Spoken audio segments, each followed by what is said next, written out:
ChatGPT is not a lawyer. Claude's not a lawyer. Did he hear that? ChatGPT is not a lawyer. Please don't send me any more contracts written by ChatGPT, because an LLM is not a lawyer. You're not having a conversation with a lawyer. Solicitor-Client confidentiality means I'm talking to a lawyer. Next guest is a lawyer at Innovation, a leading boutique law firm in Canada. As a certified privacy professional for over 20 years, he has helped his clients with their privacy needs, including technology and AI applications. He has also shared his expertise with teaching and speaking engagements all across Canada and internationally. Let me see if I could get him in the car. Hey, need a ride? Yeah, sure. Come on in. Hey, Constantine, how are you? Good, how are you? I'm great. Thanks so much for doing this with me. My pleasure. I have something for you for the trip. Okay, fantastic. I have some trail mix. Okay. It does have all sorts of interesting things in here. Now, what's your favorite part of a trail mix? People who know me would say, not surprisingly, it's the nuts.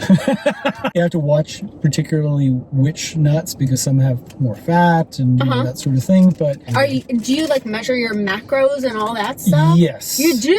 I do, and I track them. I have an app, of course. So it's interesting. Privacy professionals do use these apps, these health apps, right, where you're putting some of your more sensitive information in there and you feel comfortable with it. In order to interact with the world today, we have to use these technologies. And the question is, how do we use them in a way that we get the benefit from, but without disclosing, or creating undue risk? A situation that happened recently in the Mediterranean, where a French naval officer was using some kind of fitness application that was transmitting his location on a ship, in military exercises. So you have to really be conscious of what you're doing and when. And this comes to a fundamental problem that we still have as a society, is we don't understand how to manage information. I did a TEDx talk on AI governance, and I sort of likened it to having AI's a good genie versus a bad genie. Right? In making the backdrop to this, I went to ChatGPT, because I can't draw to save my life, and I said, give me a good genie and a bad genie as a backdrop, but don't use copyrighted material. What did it immediately do? Use the blue genie from Aladdin. It wanted me to be sued by the largest IP machine on the planet. Disney. So this is why digital literacy becomes so important, but literacy about law as well, and how we don't have a Wild West. We have laws.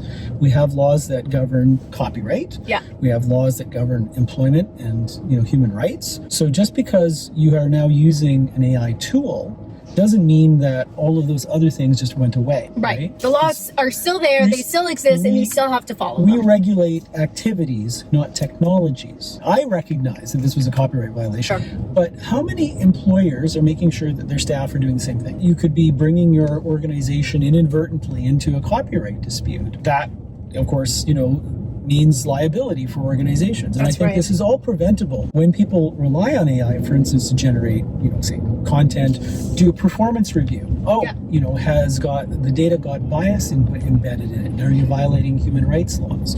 And it's not what you would typically think of as the high-risk applications, like we're using AI in order to do a health diagnosis. Yeah. It's going to be the ordinary things we do on a day-to-day basis that are going to get escalated. I mean, one of the biggest problems, I think, in AI today is shadow AI. People are just using AI on their own, whether their employer is aware of it or not. Most of the time they're not, which is why it's called shadow. Well, I think part of the problem is that a lot of employers will say no AI because they're still scared of it. They're not sure how to manage it. And so it's a blanket. We're not using any AI, and they're kidding which is themselves. Completely unrealistic. They are kidding themselves because everybody is rushing to try to get things done in the day that they have. Right. Productivity expectations haven't gone down. In fact, if anything, they've gone up. Absolutely. And people are struggling to get things done. Yeah. So you want to enable the tools so that people can be productive, but you also want to make sure, like you said, the right guardrails, the right education, the right processes, right, to escalate at certain points. There's a famous example of Air Canada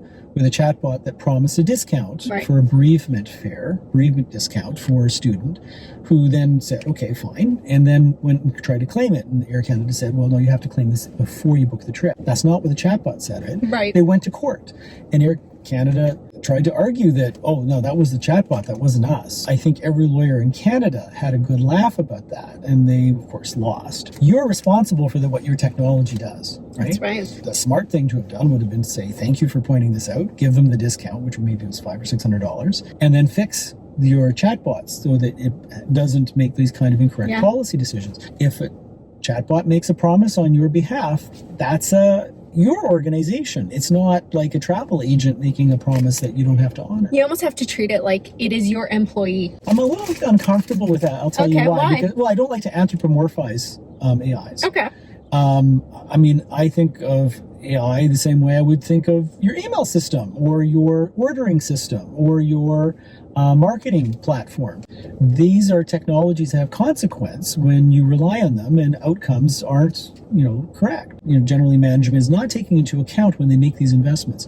You have to provide that ongoing governance and oversight, that, human oversight. That's a cost that is not often being incorporated at the very outset. That's right, when they make these decisions to use AI. Yeah.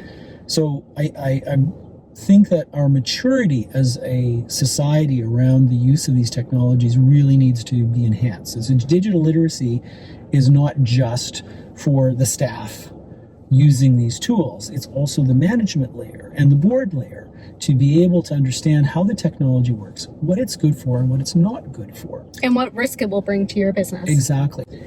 There are costs, right? There are risks in any activity.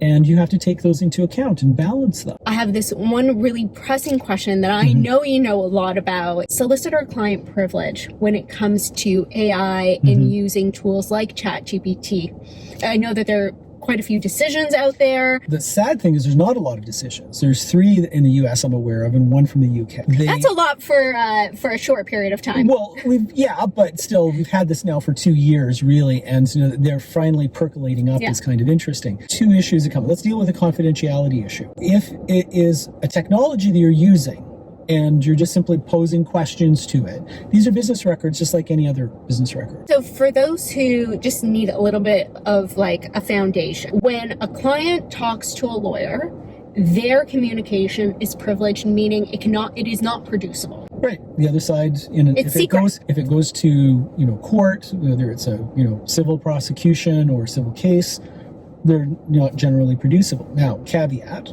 important one, opinions are privileged, facts are not. So the example I like to use in my documents, the port was open.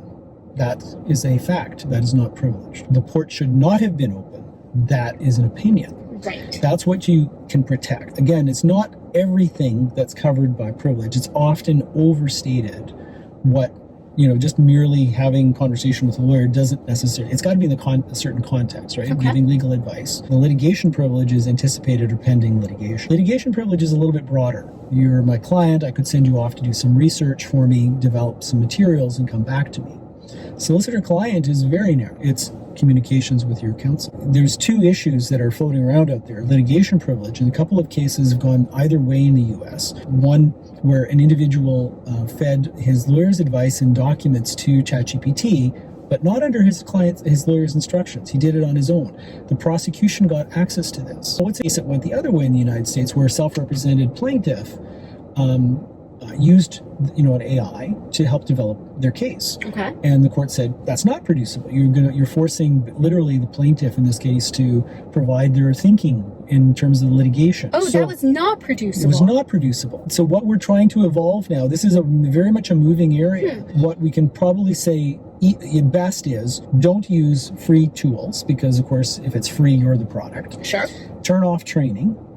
Right? Okay. Training creates a record, right? Yeah. That's not in your control anymore, and it's arguably the case that it's producible. Again, if it's solicitor-client privilege, it is only in the context of communicating with your lawyer. Let's say someone were to, do some initial sort of digging through, even Google searches or AI, and then afterwards go to a lawyer. Well, all of that stuff is a business record. That's not a communication with your counsel. Does it matter if I'm your client, you're my lawyer, you give me advice, I take that advice, similar to what the case before, throw it into ChatGPT. Well, I mean, if it's litigation, see, again, a little bit broader, right? Yeah. I could say to you, go develop some materials for me, and that's a bit broader in terms of, it's what the Americans call work product, right? But litigation privilege would cover that kind of interaction. But if it's not in the context of litigation, I would say, if I've given you advice and you fed it all into ChatGPT in order to give me some feedback about it, I don't think that's privileged anymore. If I'm a business and I retain you as a lawyer, you provide me with a legal opinion. Okay, it's a memo, it's a report, whatever it is, and that is solicitor-client privilege because there are opinions and recommendations in there. If I take that report and I upload it into ChatGPT to help me, ask you additional questions, make sure that you gave me the right advice, does that mean I waive privilege on that document? That's the question. Again, I could say, what's the difference between you uploading this, onto Google Drive or OneDrive, right? Because they monitor that stuff too. To some extent, any technology we use provided by a third party is going to have that, potential for it to be exposed. So the question then goes: does you exposing this information to an AI, does that? And you look at the contract, you look at how it's set up, whether or not it's got training engaged or not, whether it might communicate with, for instance, agentic AI, or even just simply with Copilot. If it starts a Bing search, now maybe that query is now part of a public record. A lot of people will be thinking, well, does it make a difference if I have a paid account versus an unpaid account? I think it does. I think that if at a minimum, I think it will be regarded very differently if you are using a free version, because, like I said, anything that's free, you're the product. I want to very, very quickly go back to something that I thought was really interesting that you said, and it's the question of whether your AI tool should be treated like an employee. Because I've heard some people say it should be. You need to consider what you give it access to, just like an employee. You need to train it just like an employee. And also, it will make mistakes just like a human employee will. Right. I think these are all fundamentals to technology, though. You need to know what kind of access you're giving to what kind of data. You need to put, adequate security around these things.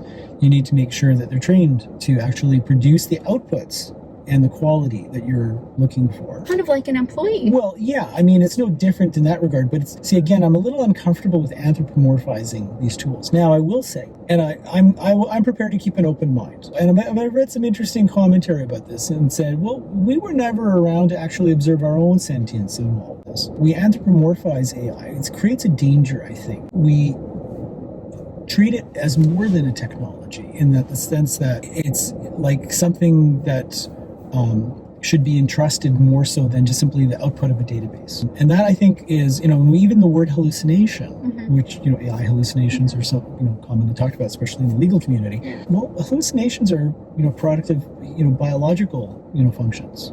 That's human. Hallucinations in the AI context don't arise from what we are, when we have hallucinations. So even though that the language that we're using to describe AI, we have to be very careful, I think, to not anthropomorphize. We're going to play a little game so that for those who don't know you, which is hard to believe who doesn't know you, can get to know you a little bit better. In any browser of your choosing, I want you to type in, help, I have accidentally... Mine came back as, help, I have accidentally summoned a lemon. Help, I have accidentally restarted the USSR. Oh. Help, I have accidentally died. Interesting. Interesting sort of thing to say when, if you're dead, why are you Googling anything? Well, but maybe it's a game thing. What do you mean it's a game thing? Well, you died in a game. Oh, I see. Okay, yes. That I can see. Mine came up as your boogers freeze. Don't you hate it when your boogers freeze? That one I got too. Oh, you did? Yep. I guess we both have that problem. I didn't think I did. We both looked it up at some point in our lives. Don't you hate it when you're an elf? Don't you hate it when meme? I don't know what that means. Yeah. I like that. Yes. I don't know what that means either. Okay, final one. Can AI read cursive? Can AI do my taxes? Can AI give me legal advice? Yes. Can AI take over the world is the fourth choice. Well, thank you so much for coming on Carpool Consulting. It was an absolute pleasure. I learned a ton. Thank you. Okay. It was a lot of fun. Thank you.